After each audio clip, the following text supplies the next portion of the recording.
Le concept c'est, tu demandes à quelqu'un de séparer le jeu en deux pour s'assurer qu'il est bien mélangé. Sauf que toi, tu connais la carte du dessus et t'as envie qu'elle y reste. Pour ça, t'attrapes le paquet du dessous et au lieu de le poser sur l'autre, tu appuies dessus avec ton pouce pour le relever. Tu glisses alors ton demi-paquet dans l'espace que tu viens de créer. Magie, rien n'a été mélangé, toujours la même carte au-dessus. Au ralenti, c'est ridicule, mais à vitesse réelle, même en sachant ce qui se passe, c'est chaud. Il y a carrément des vidéos sur YouTube où des magiciens se filment en slow motion. Des fois, ça fait disparaître la magie. On voit comment les objets sont dissimulés dans la paume de la main, par exemple. Et des fois, c'est bluffant. C'est de la sorcellerie, ça. T'as d'autres exemples? Ok, imagine que tu demandes à quelqu'un de sélectionner une carte au hasard dans un deck. Regarde combien de temps il faut pour la faire passer au-dessus.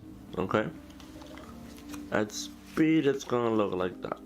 Okay, and now Silver Diamonds is on top. On appelle ça un turnover. Sur le papier, c'est simplissime. Une fois la carte choisie, tu fermes le paquet en utilisant un de tes doigts pour marquer une séparation à l'endroit où se trouve la carte. Tout ça en pressant bien le jeu pour que ça se voit pas de l'avant. Ensuite, tu retournes le paquet hyper vite en coupant le jeu là où ça t'arrange. Ni vu ni connu, tu sais où elle se trouve. Maintenant, il n'y a plus qu'à baratiner les spectateurs. Après, je sais pas toi, mais si je vois quelqu'un trop manipuler les cartes, direct je vais devenir suspicieux. Le plus impressionnant, c'est quand ils laissent les gens décider pour eux. Pour ça, ils ont un tas d'autres techniques. Notamment ce qu'on appelle le forcing. C'est le fait de s'arranger pour nous faire choisir la carte qu'il veut, tout en laissant l'impression de libre arbitre. Genre, ils nous hypnotisent pour qu'on dise l'as de trèfle? Tu rigoles, mais c'est pas loin de la vérité. En magie, à la seconde où le spectateur se rend compte qu'il y a un truc bizarre, l'illusion disparaît. Donc plus on lui donne l'impression qu'il est libre, plus c'est impressionnant. Il y a plusieurs types de forcing.